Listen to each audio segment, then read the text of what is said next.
It gives me great pleasure to attend the 20th Shangri-La Dialogue. I want to first thank Dr. Chipman and the IISS for your invitation. My thanks also go to the government and Ministry of Defense of Singapore for your great hospitality. In China, we have a city called Shangri-La in Yunnan province and a small town also called Shangri-La in Sichuan province. Shangri-La is synonymous with the utopia of purity, beauty, harmony, and serenity. And here we are at the Shangri-La Hotel. Though we are from different parts of the world, I believe we are all here for world peace and development, and for the well-being of people in the Asia-Pacific. Today, as we look around, we see sluggish global economic recovery, resurging Cold War mentality, rising regional conflicts, and security threats emerging one after another. Our world is far from tranquil, and people across the countries long for peace, development, and cooperation. President Xi Jinping has proposed the Global Security Initiative, or GSI, and he calls for promoting common, comprehensive, cooperative, and sustainable security, and exploring a new path to security featuring dialogue over confrontation, partnership over alliance, and win-win over the zero sum. The GSI contributes China's wisdom to addressing global security challenges. And today, I would like to share with you China's ideas on how to flesh out the GSI, assess prospects for security cooperation in the Asia-Pacific, and elaborate on China's position on relevant issues. Ladies and gentlemen, friends, the Asia-Pacific is a shared home where regional countries live and thrive.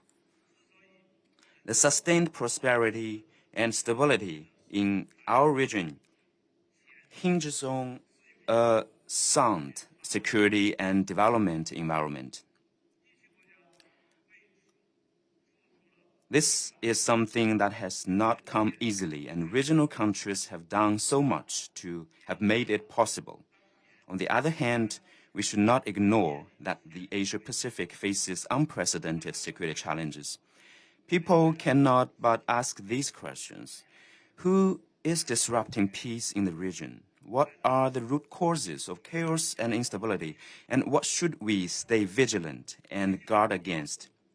These questions must be answered in the interests of the security, stability, and future of the Asia-Pacific. Therefore, we must make wise choices by standing on the right side of history and promoting the common interests of regional countries. First, mutual respect should prevail over bullying and hegemony. Facts have proven that where there is hegemonism and power politics, there will be instability, chaos, and even wars. We in China believe that the key for countries to live in harmony is mutual respect and treating each other as equals. We are strongly opposed to imposing one's own will on others, placing one's own interests above those of others, and pursuing one's own security at the expense of others. Some country has willfully interfered in other countries' internal affairs and meddled in the affairs of other countries, and frequently resorted to unilateral sanctions and coercion with force. It has incited color revolutions and proxy wars in different regions, created chaos and turbulence, and just walked away, leaving a mess behind. We must never allow such things to happen again in the Asia-Pacific. The essence of mutual respect lies in respecting each other's strategic autonomy and the right to development. On the contrary, Hegemonism essentially deprives others of their strategic autonomy and the right to development. China firmly supports ASEAN's centrality and its strategic autonomy. We are committed to promoting cooperative, collective, and common security in our region on the basis of mutual respect. Second, fairness and justice should transcend the law of the jungle. All countries, big or small, strong or weak, rich or poor, are equal members of the international community. International affairs should be handled by all countries through consultation, rather than be dictated by one or a few countries. China advocates and stays committed to improving justice and equity in the world, and firmly upholds the UN-centered international system. The international order underpinned by international law and basic norms governing international relations based on the purposes and principles of the UN Charter. We practice multilateralism and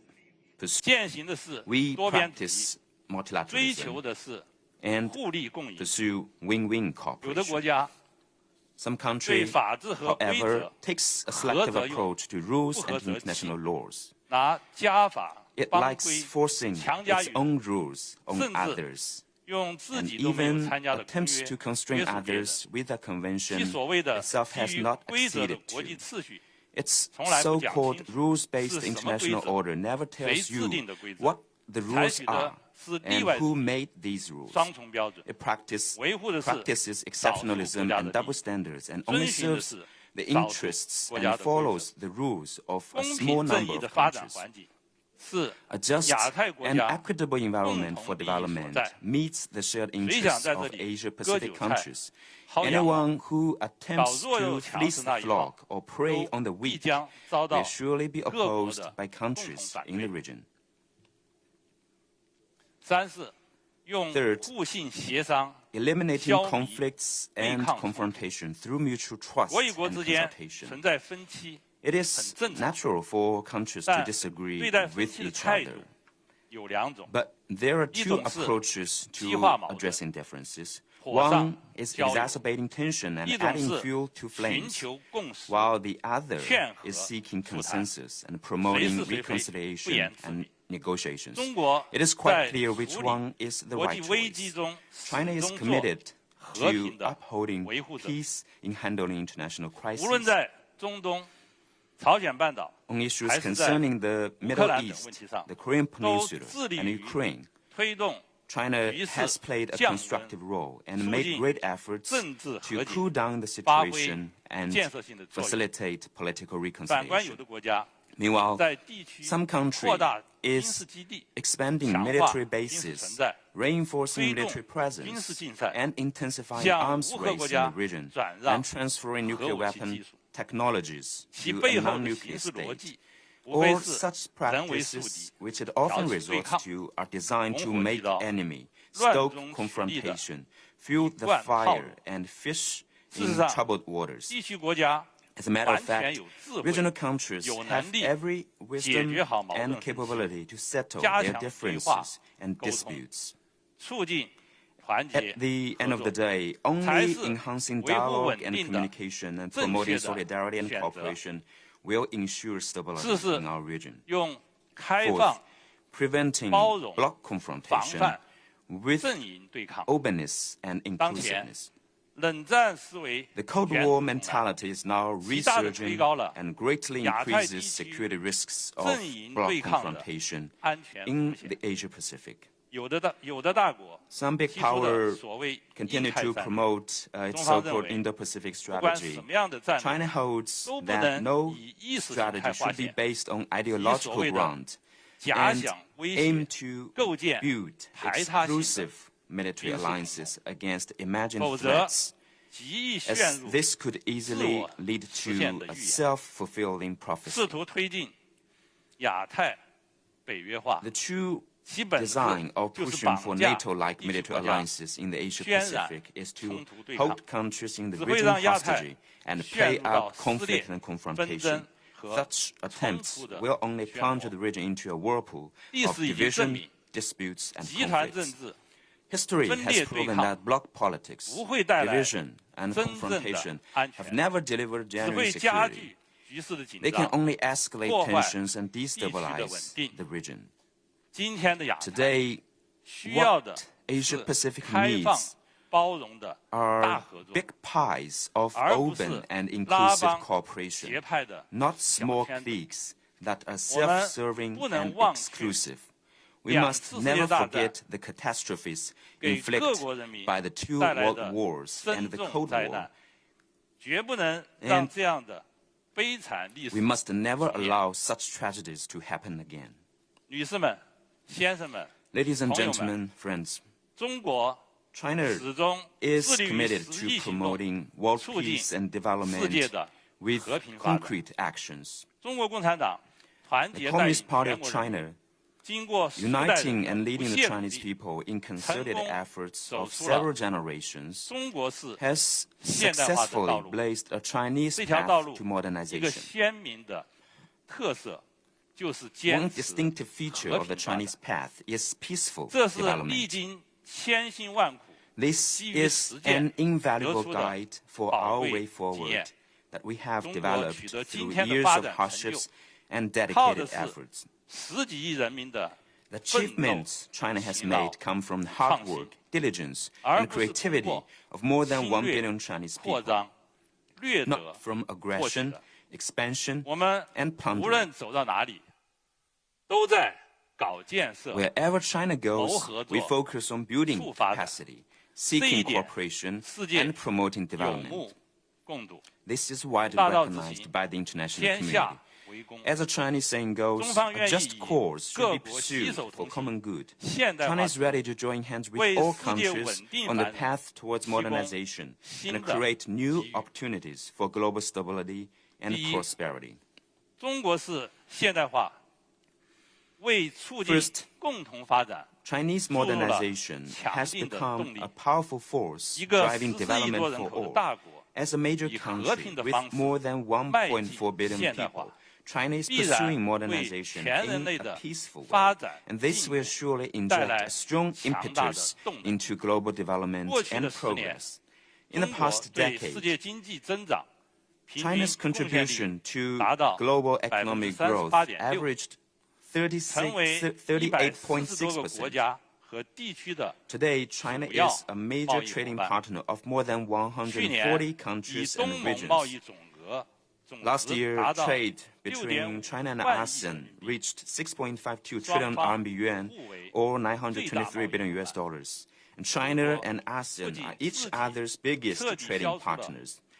China has eradicated extreme poverty and provided much-needed poverty alleviation assistance to many developing countries. As of April this year, China has provided over 2.3 billion doses of vaccines to more than 120 countries and international organizations, including over 600 million doses to ASEAN countries. The Belt and Road Initiative, or BRI, has become a well-received international public good and a platform for international cooperation.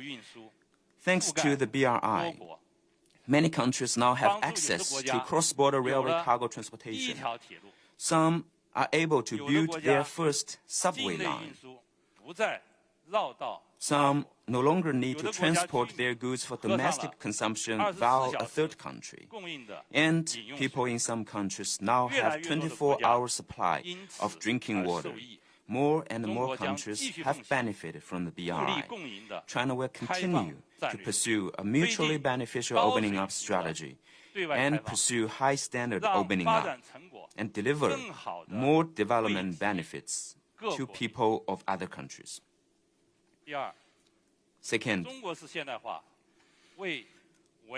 Chinese modernization has contributed significantly to safeguarding world peace. Peaceful development is enshrined in China's constitution. We firmly pursue a national defense policy that is defensive in the first place and have endeavored to safeguard world and regional security.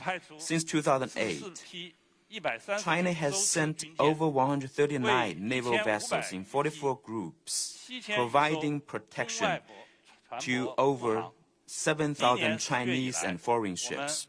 In April this year, POA Navy ships evacuated from Port Sudan 940 Chinese citizens and more than 230 foreign citizens. Over the years, China has sent over 50,000 peacekeepers to UN peacekeeping operations, making it the largest troop-contributing country among the permanent members of the UN Security Council.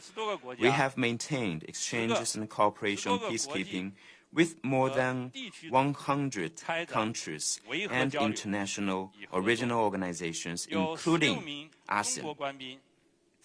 Also, to our great sorrow, 16 POA service members never came back home from their peacekeeping missions.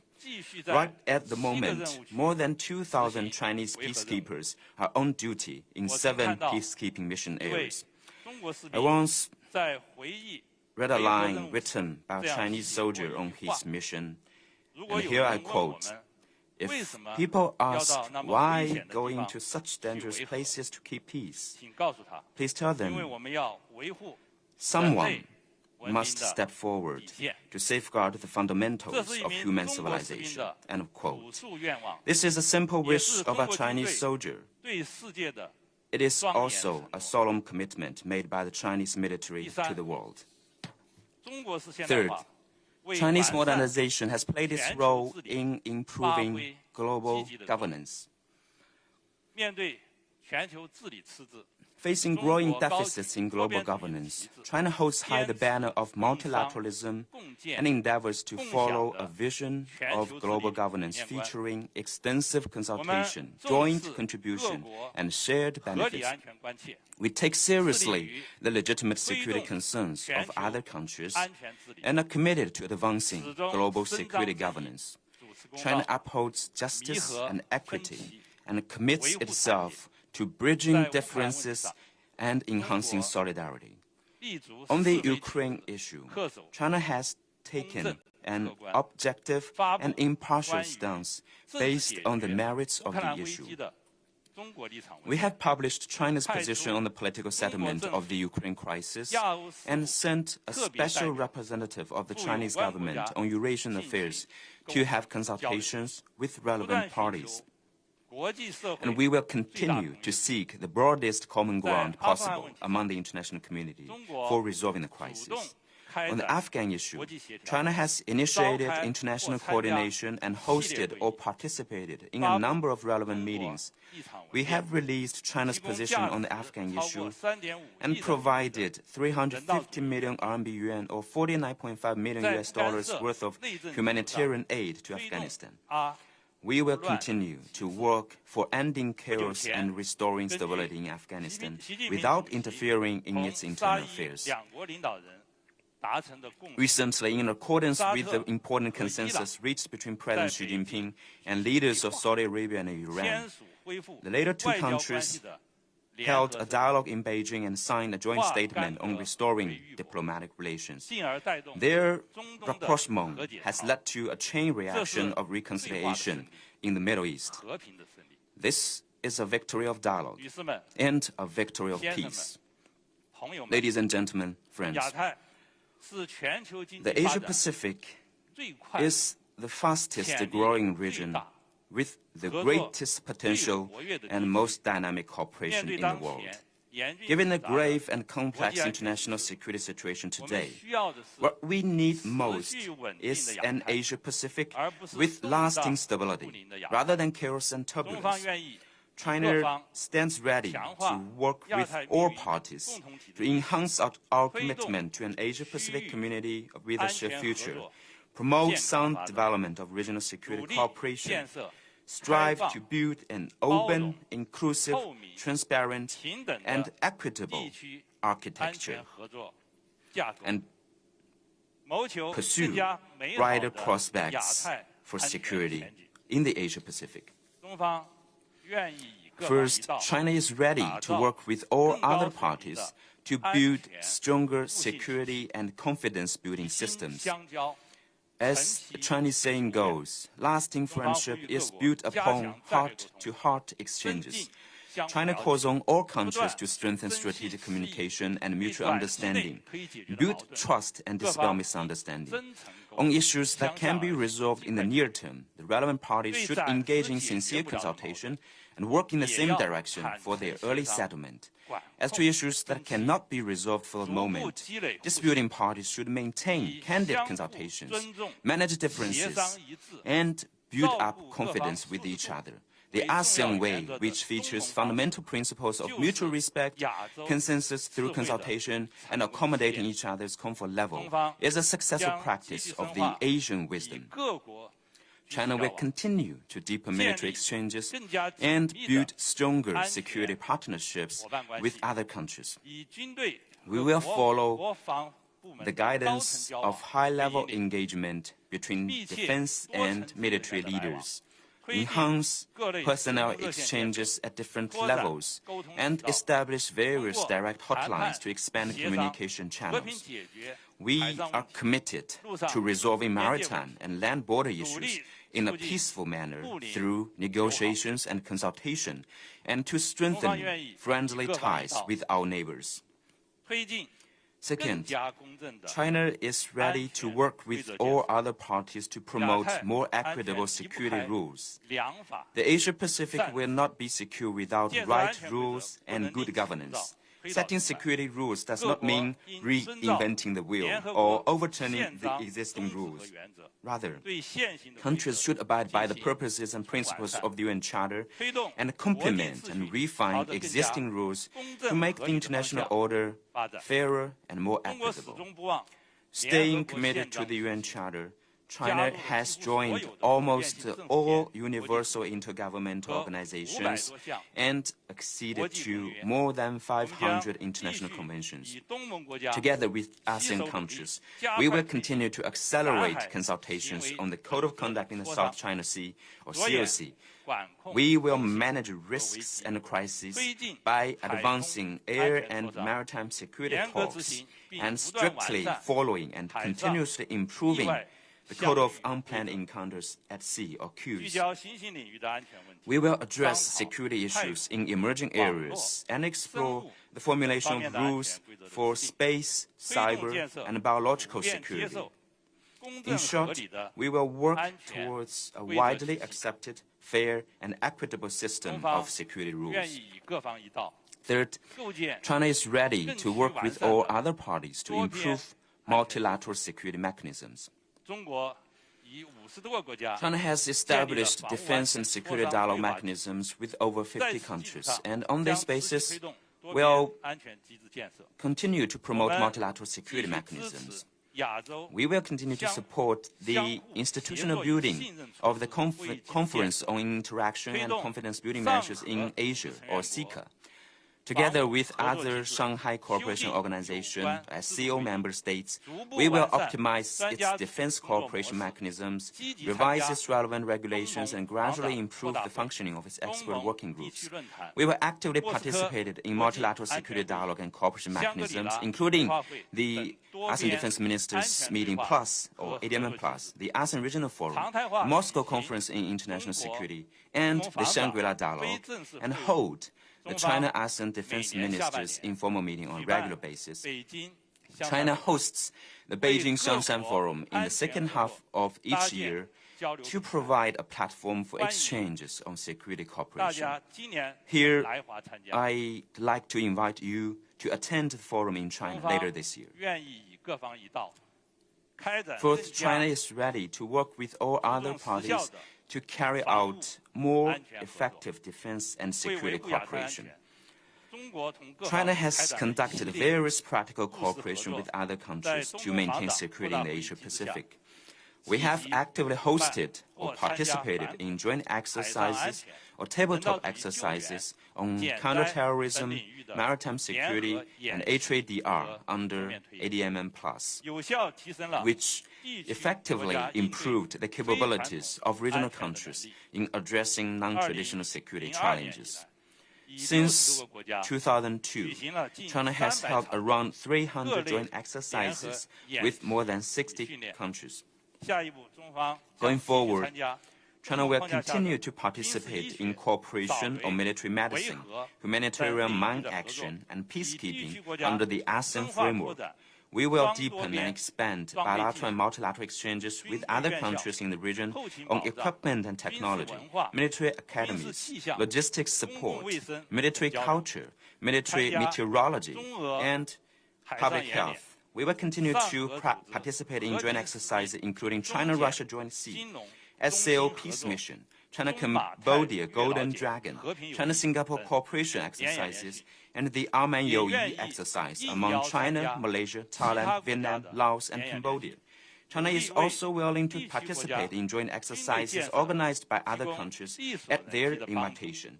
We will do our best to help other countries in the region enhance their defense capabilities and deliver more public security goods for the international community.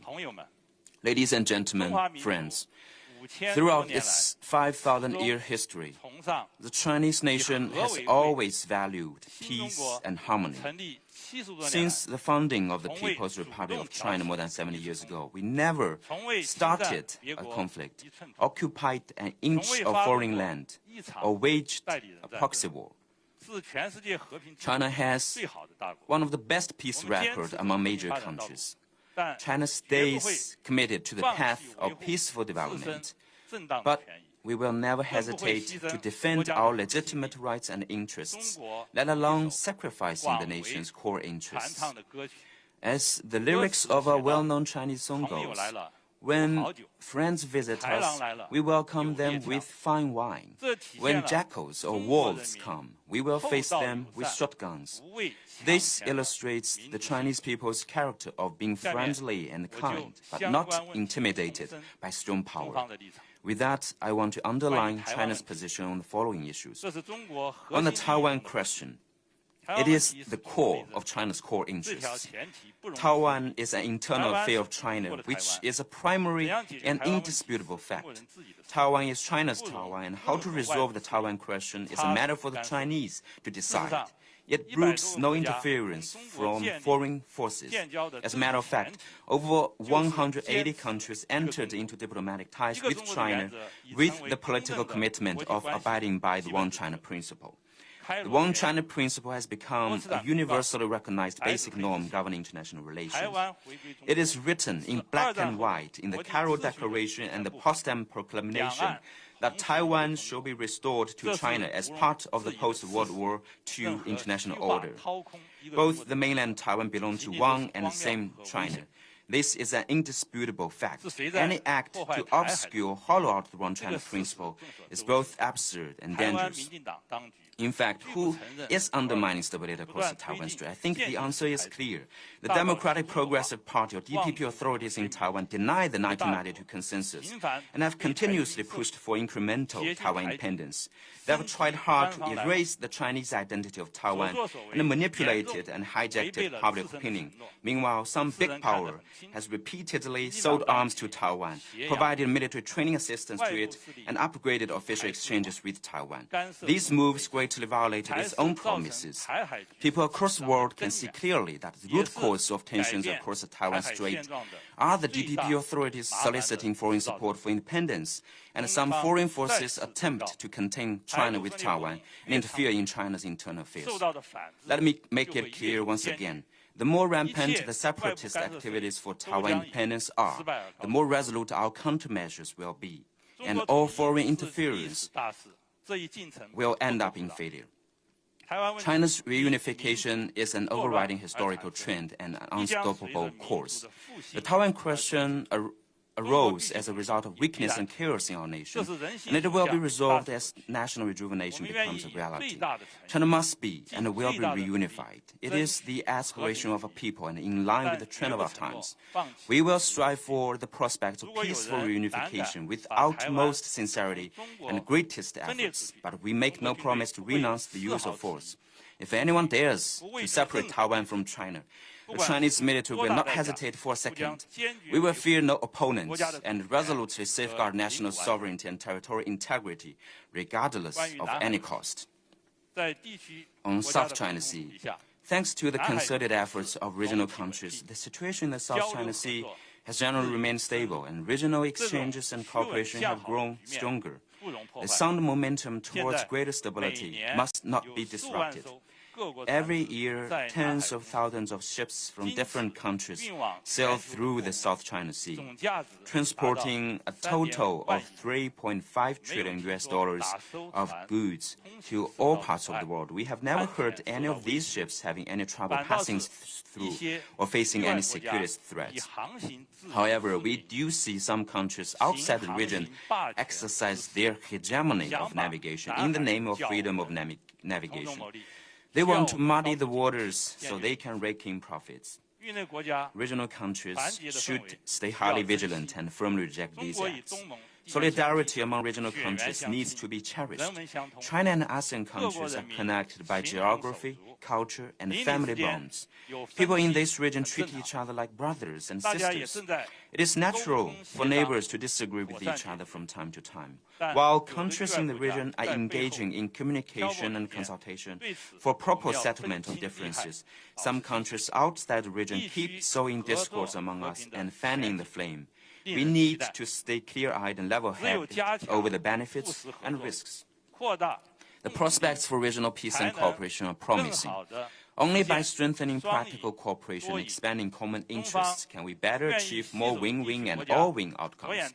China will join hands with other regional countries, keeping in mind the big picture and long-term interests, fully and effectively implement the DOC and push forward the negotiations of the COC, so as to build the South China Sea into a sea of peace, friendship, and cooperation. On China-US relationship, it bears on global strategic stability and is the focus of global attention. The Chinese side believes that China and the United States should live up to the expectations of countries in the world and follow the trend of the times.